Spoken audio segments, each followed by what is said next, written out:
సకల జనులను ఏకం చేసి పోరు పాఠాలు నేర్పిన నేత, తెలంగాణ అస్తిత్వం కోసం ఆ కలిమరిసిన అహింసవాది మన కేసీఆర్.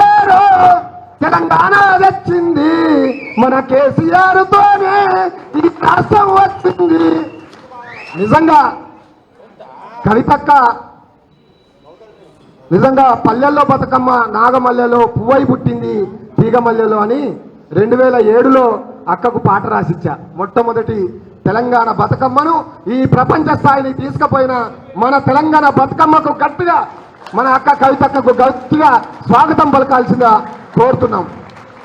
25 ఏళ్ల సుదీర్ఘ పోరాటం బీఆర్ఎస్ పార్టీ.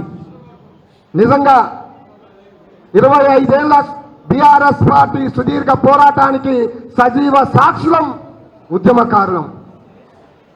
అన్నం తిన్నా అలుకుని తిన్నా ఆగమైనా పోరాటాలు చేస్తూనే ఉన్నాం తప్ప ఎక్కడ కూడా మడమ తిప్పని పోరాటం చేస్తూ బీఆర్ఎస్ పార్టీని మళ్ళీ అధికారంలో తీసుకురావడానికి మన సైనికులంతా ఏకం కావాల్సిన ఆవశ్యకత ఎంతైనా ఉన్నది.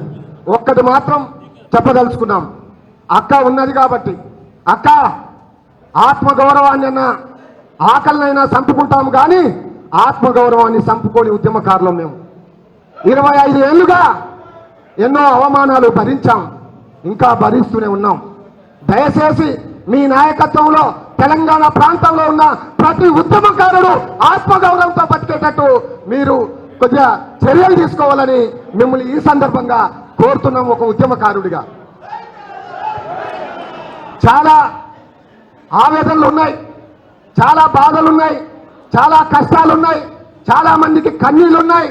కానీ అదేమీ బయట పెట్టకుండా లోపలనే బాధపడుతూ తెలంగాణ ఉద్యమంలో ఏ విధంగానైతే నికాస్తంగా పోరాడమో అదే ఉద్దేశంతో తెలంగాణ జెండాను భుజాన ఎత్తుకొని మళ్ళీ కేసీఆర్ గారు ముఖ్యమంత్రి కావాలని కోరుకునే దాంట్లో ముందుండే వాళ్ళు ఉద్యమకారులు. కాబట్టి చాలా అన్యాయం చేసింది కాంగ్రెస్ పార్టీ. వాళ్ళు చెప్పారు, మాయమాటలు చెప్పారు. ఉద్యమకారులకు 250 గజాలు ల్యాండ్ ఇస్తా అన్నారు, ఇంటి స్థలం ఇస్తా అన్నారు. అమరవీరుల కుటుంబాలకు 25,000 రూపాయలు పెన్షన్ ఇస్తా అన్నారు. మోసం చేసి గద్దెనెక్కిన కాంగ్రెస్ ని గద్దె దిప్పడమే ఇప్పుడు ఉద్యమకారులకు ముందున్న ఏకైక లక్ష్యం అని ఈ సందర్భంగా తెలియజేస్తున్నాం. అందుకనే మా జిల్లా అధ్యక్షులు, ఇరు జిల్లాల అధ్యక్షులు, మా పెద్దలు ఎంపీ గారు, మా తాత మధు గారు, అలాగే మా రేగా కాంతారావు గారు, మా సీనియర్ శాసనసభ్యులు పెద్దలు వాళ్ళు వనమా వెంకటేశ్వరరావు గారు, మా ఉద్యమకారులు చాలా మంది ఉన్నారు. మా దిండిగల రాజేంద్ర గారు, రాజు గౌడ్ గారు, మా అక్క హరిప్రియ గారు, అలాగే చంద్రావతి గారు, చాలా మంది మిత్రులంతా ఉన్నారు, ఉద్యమకారులు ఉన్నారు. దయచేసి మీరు ఖమ్మం జిల్లాలో ఎవడు ఉన్నా లేకున్నా, ఎవడు వచ్చినా పోయినా మేము మాత్రం అలాగే నికర జలాలలాగా ఉంటాము.